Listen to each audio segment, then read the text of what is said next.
Hello, this is your weekly roundup from Giant Leap, the UK's space news outlet, read by me, Philip Day. In today's episode, the James Webb Space Telescope is delayed by an incident. Not to go a week out of the news, Astroscale completes an enormous funding round. The ESA Solar Orbiter makes a flying visit home.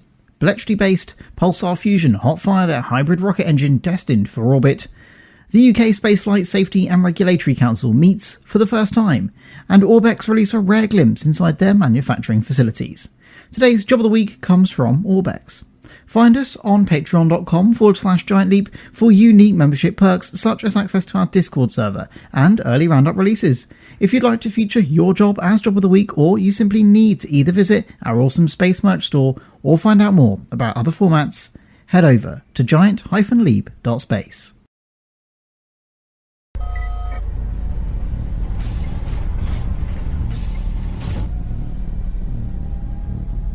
James Webb experiences another delay. The European Space Agency this week announced a delay to the launch of the James Webb Telescope, often hailed as the successor to the venerable Hubble.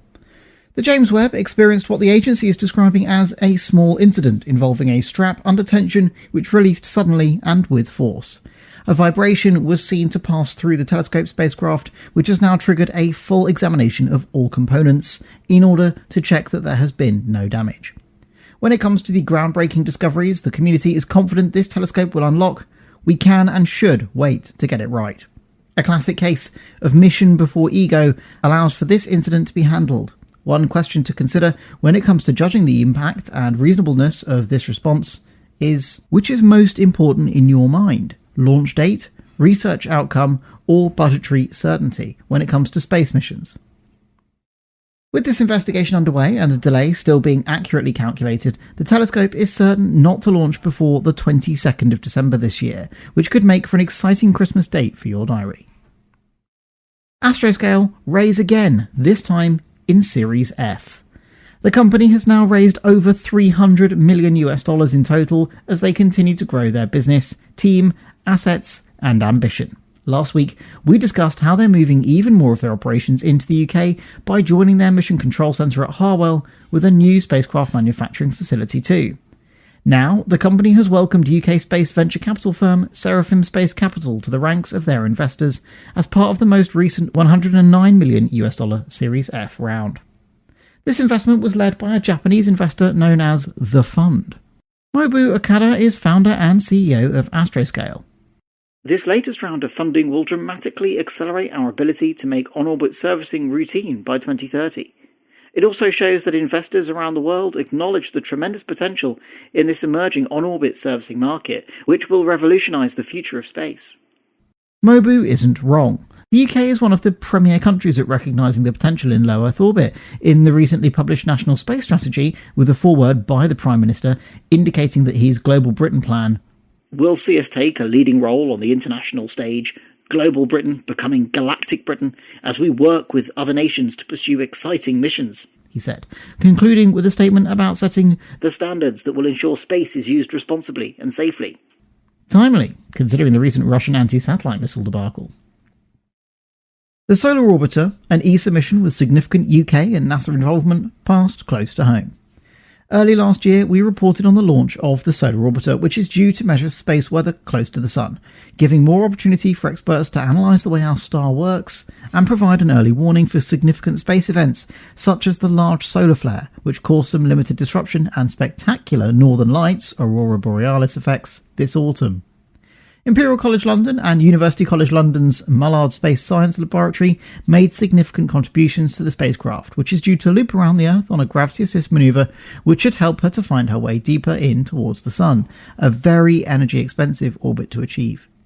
Eventually, the spacecraft will return the first images of the Sun's polar regions, among other useful data.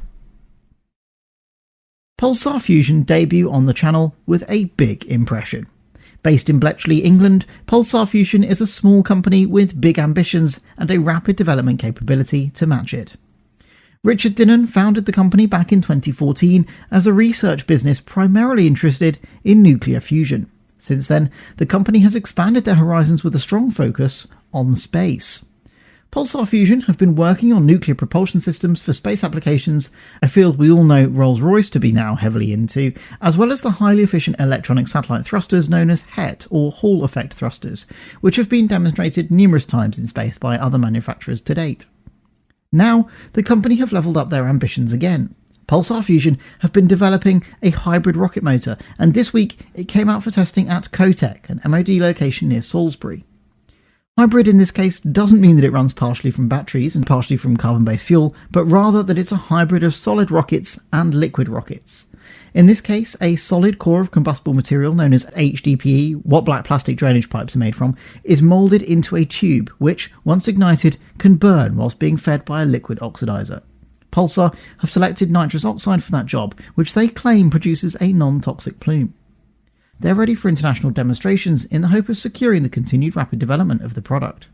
Richard Dinnan, the CEO, said, "We're delighted with the UK test firing at Cotec. It's a hugely significant moment, and we're proud this rocket is built in the UK. To have a British rocket test on UK soil is novel," he said, and continued, "Pulsar is among a very few companies around the world to have built and tested these technologies." No doubt other UK rocket companies would contest the novelty in Richard's claim, but it's certainly exciting, and I can't wait to learn more about the engineering behind this system. We reached out to Richard, who's currently busy with the testing results and with his international demonstrations, but we've been promised more information in the coming days. It's missed this news run, but if you join us on Discord via our Patreon membership, you're almost certain to learn about the specifications of this launch-capable engine, and much more. The UK Spaceflight Safety and Regulatory Council met for the first time. Proceedings were opened by a recorded message from the Transport Minister, Trudy Harrison, after which the remaining 15 members made short introductions in what may seem a run-of-the-mill part of the national bureaucracy at work. Paul Williams, CEO of Black Arrow Space Technologies and a founding member of the council, said, "It was a great pleasure to have been invited to participate in the inaugural meeting of the SARC. I hope the benefits of our team's 35 years' experience in the space industry and the perspective of the unique Black Arrow launch concept and business model will help to enhance the insight of the Council in advising government and industry, and to attain the highest levels of safety, security and professionalism within the UK space launch sector." The Council forms an important part of the system that UK companies looking to conduct space activities will need to navigate in order to compete on any level in the orbital economy. As a result, ensuring that the Council has the right members with the right attitude is critical. On the face of it, it may seem as though maximum deregulation is critical to national competitive advantage on the world stage, but similarly, such a new industry is relying on building a strong reputation for safe delivery on investments from the market.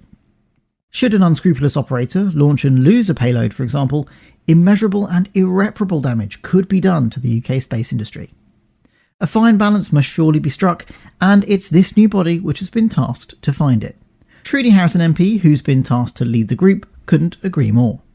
"Getting the right experts around a table to ensure our regulations remain fit for purpose is absolutely vital, and this council will help us to do just that as we aim to launch our first space missions from next year." Orbex provide a look at their additive manufacturing facilities next.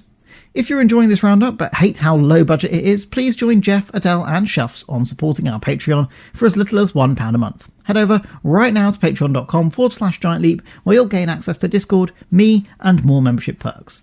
The channel and I are both extremely grateful for your support, which directly impacts how much can be reported, where I go and how much time I can afford to invest in things like creating better content for this roundup. Orbex, the For's Scotland-based prime rocket manufacturer, have opened up a little. It's almost impossible for Giant Leap to mention Orbex without also highlighting the secretive nature of the company. We know almost nothing about the business, their rocket, ambitions, technologies, or progress. So, whilst it may not be big news to see a 3D printer in operation within advanced manufacturing circles, it is interesting to see Orbex show us the inner workings of their AM solutions as they go into detail about the make, model, output, and even business case for their use of this technology. Their custom-built AMCM M4K 3D printer is already up and running, printing monobody rocket engines and turbopumps, the company has revealed.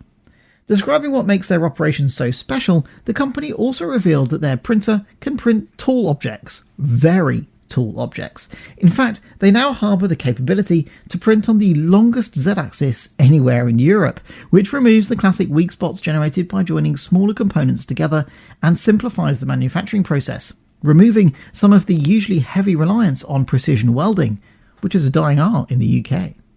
Alongside this impressive capability, the company has also revealed that in-house turnkey manufacturing is their primary method for all component system manufacture, much like SpaceX. Orbex are winding their own carbon fibre elements in-house, which may include pressure vessels for fuel and propulsive applications and more. It's a small window into the workup at Orbex, but an important one which silently announces that designs are well progressed and full-scale physical testing has begun. We can expect to see Prime fly from the UK carrying payloads up to 180 kilograms to orbit by 2022 or 2023. By way of thanking the business for opening up a little to us, this week's Job of the Week comes from Orbex, who are actually recruiting 12 UK roles right now across various seniority levels. Alex Shufflebotham, one of our Patreon supporters, is an aerospace student studying in Wales. In your honour, Shuffs, the Job of the Week is an avionics technician role based in Fours, Scotland. This time the company is looking for an experienced technician with aeronautical segment experience, with the opportunity to take part in live testing at RAF Kinloss Disused, and attracting up to £35,000, equity stake, and relocation assistance if required. If this job sounds like you, check it out, linked in the description, or use the same portal to find the remainder of the dozen jobs. Of course, this job and more from this week are already posted on our Discord server. That's you all caught up. If you're listening on Apple, Spotify, or anywhere else there's a like button, please smash it now. It's a great way to ensure Giant Leap gets the support we need to continue bringing you the news. On social media, we're using the hashtag Giant Leap, where we usually post several times a day. If you'd like to be a part of it there, come and join us there. Thanks for checking in, and until next time, remember that every giant leap is set up by thousands of small steps. You've been watching a Giant-Leap.Space News Roundup.